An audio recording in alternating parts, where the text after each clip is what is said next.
आपण नांगट केल्यानंतर त्याच्यात रोट्या केला आणि रोट्या केल्यानंतर आपण 4.5 फूट सरीवर बेड पाडलेले आहे आणि अशा प्रकारे पूर्ण आपण बेड पाडून घेतलेले आहे। आणि बेड पाडल्यानंतर नमस्कार मित्रांनो, निवृत्ती सदाफळ ब्लॉग या यूट्यूब चॅनलमध्ये तुमचं वाला सहर्ष स्वागत आहे। मित्रांनो, खूप दिवस झाले आणि खूप दिवसानंतर आज व्हिडिओ येत आहे।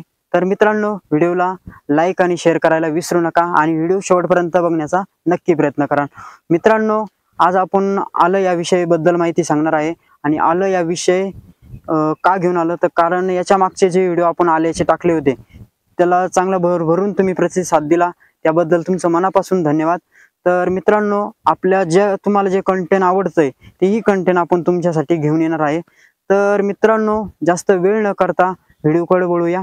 तर मित्रांनो, आपला हा 1 एकराचा प्लॉट आहे अद्रकचा आणि आपण हे अद्रक कशा प्रकारे लागण केलेली आहे, कशापासून आपण याची सुरुवात केलेली आहे हे देखील आज या व्हिडिओच्या माध्यमातून सांगण्याचा प्रयत्न करणार आहे।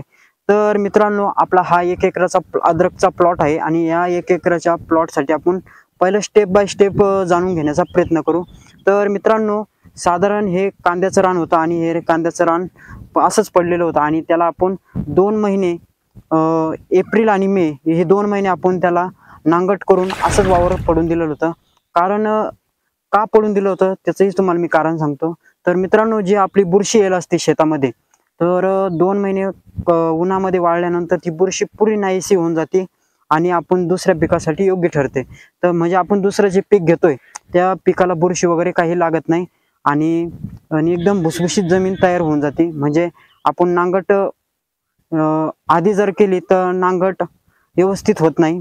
जे पावसाच्या तोंडाला जर नांगट केली तर ती पूर्ण ओलले असते आणि त्यामुळं व्यवस्थित पिकाला, पुढच्या पिकाला व्यवस्थित आपल्याला ग्रोथ भेटत नाही।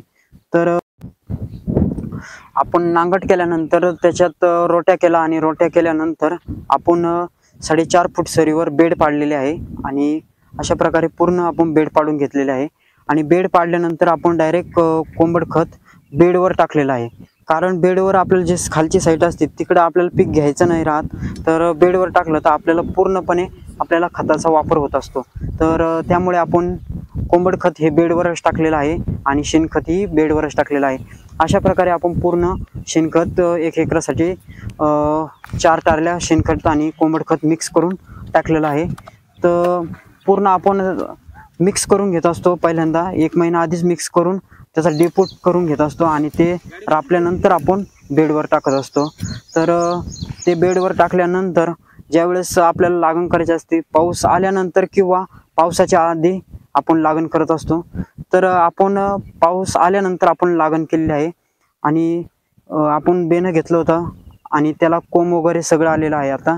तर कोंब वगैरे आल्यानंतर आपण ते अद्रक अशा प्रकारे खत आधी आपण सगळं मिसळ ढोस ते खताचे टाकलेले आहे आणि पूर्ण खत टाकल्यानंतर आपण त्याला अद्रकीला औषधामध्ये बुडून आणि औषधामध्ये बुडवल्यानंतर आपण अशा प्रकारे अद्रक लावून घेतलं आहे।